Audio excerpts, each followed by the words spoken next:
vraiment divers et variés. Cannibal, par exemple, avec donc Benoît Paget, le président, cofondateur, et Stéphane Marapondi. C'est exact. Alors Cannibal, vous connaissez peut-être, parce qu'à BFM Business, ils ont été suivis par la BFM Academy. C'est ça, 3 minutes pour convaincre. Il y a 2 ans. Voilà, on va quand même rappeler l'idée. Vous avez créé cette société en mars 2009. C'est une sorte de distributeur de boissons inversées, finalement. Oui, c'est en fait, si on prend la machine en tant que telle, c'est un peu une machine hybride entre un distributeur de boissons inversées et un mini-centre de tri intelligent. Mais ce qui nous rapproche beaucoup de Sham & Go et de la démarche de Humanity globalement, c'est l'approche un peu différente de l'environnement durable et du recyclage. Je crois que chez Cannibal, il y a quelque chose qui est vraiment dans l'ADN, c'est de dire... la démarche, l'éco-geste, la démarche du recyclage n'est pas que forcément contrainte. Elle peut être plaisir. Et notre sujet, c'est à un moment donné d'essayer de donner envie aux gens de le faire un peu différemment. Alors la machine, effectivement, il y a un aspect technologique. Elle effectivement, c'est aujourd'hui la seule machine au monde qui traite les 3 déchets, etc. Les 3, c'est gobelet, canette, bouteille. Mais la vraie innovation, elle est dans le fait d'impliquer l'utilisateur avec un système de jeu qui le récompense pas forcément systématiquement, mais qui rend le geste de tri un peu ludique, un peu interactif, un peu différent. Et ce qui fait qu'effectivement, on rencontre un vrai succès vis-à-vis des utilisateurs, parce qu'à un moment donné, ça permet d'une part de valoriser leurs gestes, clairement, et chez nos clients, alors c'est les entreprises, mais c'est aussi tous les lieux ouverts au public, donc des marques éventuellement, une façon de démontrer qu'ils s'inscrivent dans une démarche vraiment concrète, avec une vraie promesse de recyclage qui est tenue derrière. Alors concrètement, si on est bon élève, on ramène son petit gobelet dans la machine. Si on a de la chance, c'est comme au casino, ça marche pas à tous les coups, vous le disiez, on a un petit bon d'achat, vous travaillez avec des partenaires, annonceurs, comme la Fnac par exemple, ou c'est ça, d'autres annonceurs. Et alors vous vendez la machine, finalement vous rémunérez comme ça, en vendant la machine. Oui, on vend la machine, on vend, en fait on a un certain nombre de revenus, on vend un service qui est réellement le fait d'installer cette machine. J'ai plus envie de dire qu'on met à disposition la machine et effectivement après nos partenaires qui peuvent être des marques, Nestlé nous suit depuis le début et ont assisté au développement de Cannibal, participent d'une façon ou d'une autre au financement et au développement de Cannibal, effectivement en étant présent sur la machine. Donc on vend la machine, on vend une forme de présence sur la machine, donc de partenaires qui souhaitent être associés à ça. On vend les déchets, parce que ces déchets redeviennent matière. C'est pour nous extrêmement important. On est un peu là-dessus des ayatollahs. On s'astreint à avoir 100% de recyclage. À chaque fois qu'on traite une tonne de déchets, on économise 2 tonnes de CO2. Donc voilà, tout ça, c'est des sources de revenus pour nous. Et il y a bien sûr après toute la partie collecte, logistique, qui à un moment donné vient créer une économie chez nos clients, parce que comme on réduit la taille du déchet, on réduit les flux. Il y a 2 ans justement, quand vous étiez venu en parler sur BFM Business, je me souviens que vous aviez vendu, je crois, on était sur des dizaines de machines. Aujourd'hui, est-ce que vous arrivez justement, ce dont on parlait tout à l'heure, à faire de l'évangélisation et un petit peu à convaincre les uns et les autres? Est-ce que ça s'accélère? Alors nous chez Cannibal, on a clairement là-dessus pas vraiment de problème pour convaincre. Je pense que cette approche qui est un peu différente suscite une adhésion très forte. On est un peu en retard sur notre planning de déploiement, ça c'est clair, mais c'est plutôt lié à des problématiques industrielles, parce qu'on a derrière une machine qu'il faut fabriquer, donc ça, et on est très attaché au fait de le faire en France. Ça a été plus long que prévu. On aura à la fin de l'année, on a aujourd'hui une 50aine de machines qui sont installées. Il y a eu plusieurs générations. On installe maintenant la toute dernière. Il y en aura 120 qui seront installées à la fin de cette année. Alors évidemment, tout ça a nécessité pas mal de fonds. On est même en train de refaire une levée de fonds actuellement. Donc c'est effectivement un long projet, mais qui pour nous était plus industriel. D'un point de vue de l'utilisateur, dès lors qu'on met la machine, ça marche immédiatement. Et on le reverra ce week-end sur les berges. C'est même étonnant. Et nous, on sourit à chaque fois qu'on le voit.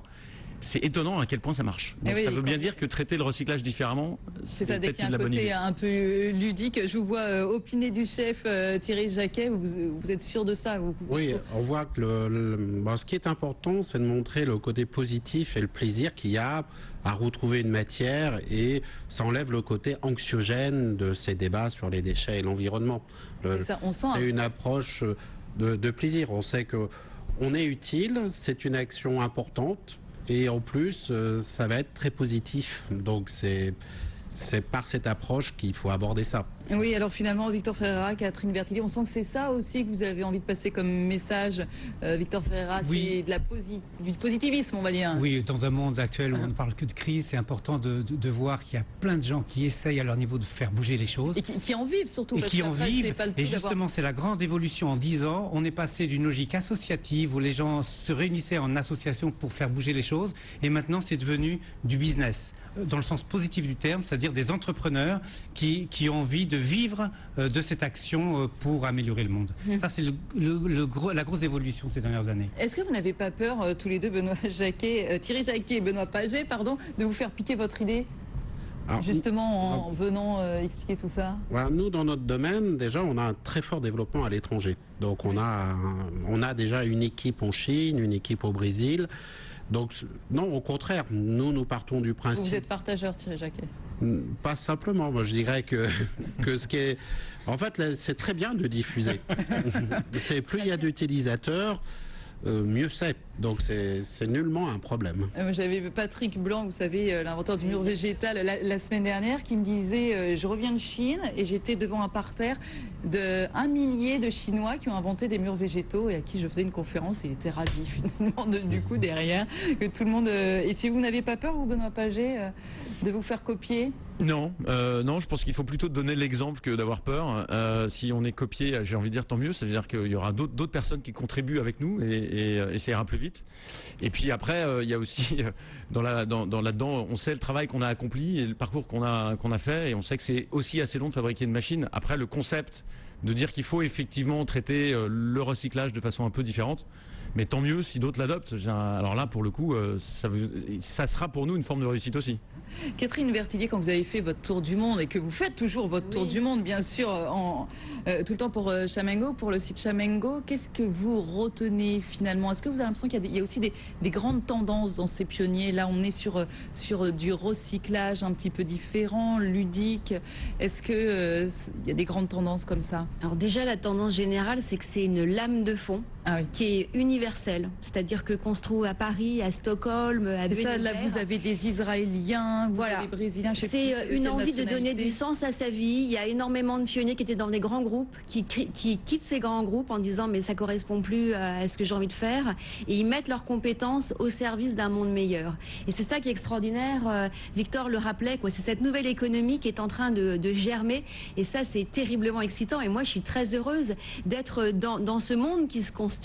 Cette communauté mondiale qui n'est pas en dehors, ils ne sont pas dans un ashram, ils ne sont pas sur leur montagne, ils sont dans la société et ils changent la société de l'intérieur et ça c'est passionnant. Oui, ce que nous ont raconté les deux invités, effectivement, c'est qu'on parle de concret, de choses qui sont en bas de chez nous ou pas très loin de chez nous. Victor Ferreira, juste, pardon. Non, je voudrais juste te dire que je pense qu'on n'en est qu'au début parce que quand on voit les jeunes générations, la fameuse génération Y ou du millénaire, elles aspirent tous, cette génération aspire en fait à ressembler aux pionniers qu'on présente. 84% d'entre eux, d'après un dernier sondage, montrent qu'ils veulent changer le monde, qu'ils savent qu'ils ont la capacité de le faire et ils veulent faire des choses utiles dans leur vie. C'est vrai que ça peut faire sourire quand on dit je veux changer le monde. Oui, bon, d'accord. En général, on définit tes études d'abord ou voilà. Mais c'est vrai qu'on sent qu'à votre niveau, vous allez changer des mentalités, vous allez changer et surtout la qualité de vie. Je voulais revenir sur je vous ai coupé tout à l'heure, pardon, Victor Ferreira, sur le concours pour les prochains pionniers. Donnez-nous toutes les infos.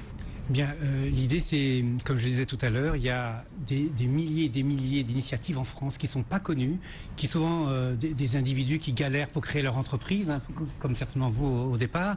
Donc l'idée c'est véritablement de démontrer qu'il y a des choses qui bougent. La lame de fond dont parlait Catherine, ça existe aussi en France, il n'y a pas qu'ailleurs.